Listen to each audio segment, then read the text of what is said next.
Au Maroc, avec cette bonne nouvelle qui va encore booster l'économie du royaume, le roi Mohamed VI a présidé hier au Palais Royal de Rabat la cérémonie de présentation du programme intégré d'appui et de financement des entreprises. Le souverain a reçu en audience le ministre de l'économie et des finances, Mohamed Ben Chaboun, le wali de Banque Al-Maghrib, Abdelatif Jouari, et le président du groupement professionnel des banques du Maroc, Othman Benjeloun. Le souverain a par la suite présidé la signature de 3 conventions liées à la mise en œuvre de ce programme qui s'articule autour de 3 axes dont nous parle Mariam Khamdi. Le programme intégré d'appui et de financement des entreprises s'articule autour de 3 axes principaux. Le financement de l'entrepreneuriat, la coordination des actions d'appui et d'accompagnement au niveau des régions et l'inclusion financière des populations rurales. Un programme qui comporte également plusieurs mesures pour améliorer l'accès au financement des jeunes porteurs de projets des très petites et petites entreprises. Au titre de ce programme, un compte d'affectation spéciale, le Fonds d'appui au financement de l'entrepreneur, a été créé dans le cadre de la loi de finances 2020. Ce fonds est doté d'une enveloppe de 6 milliards de dirhams répartis sur une durée de 3 ans et financé à parts égales par l'État et le secteur bancaire. Ce fonds bénéficiera principalement aux jeunes porteurs de projets et aux PME.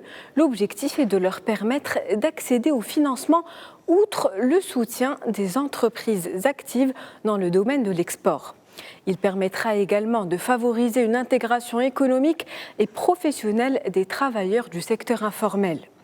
Il s'agit d'un nouveau cadre incitatif et intégré basé sur des dispositifs de garantie, de financement, de capital investissement, d'assistance technique mis en place au profit des TPE, des PME, des jeunes porteurs de projets, des jeunes entreprises innovantes et des auto-entrepreneurs. Ce programme contribuera chaque année à la création d'environ 27 000 nouveaux emplois et à l'accompagnement de près de 13 500 entreprises supplémentaires. Pour assurer son plein succès, une commission au niveau des régions sera créée. Elle sera chargée de la coordination et du suivi de l'exécution des mesures relatives à l'accompagnement entrepreneurial.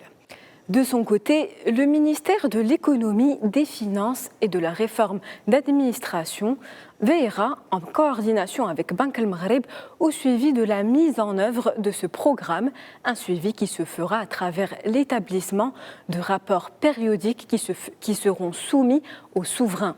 Dans ce contexte, le roi Mohamed VI a présidé la signature de 3 conventions ayant trait à la mise en œuvre de ce programme. La première concerne le financement de l'entrepreneuriat. La seconde convention porte sur la coordination des actions d'appui et d'accompagnement au niveau des régions. Enfin, le 3e document est une convention de partenariat relative à l'inclusion financière des populations rurales.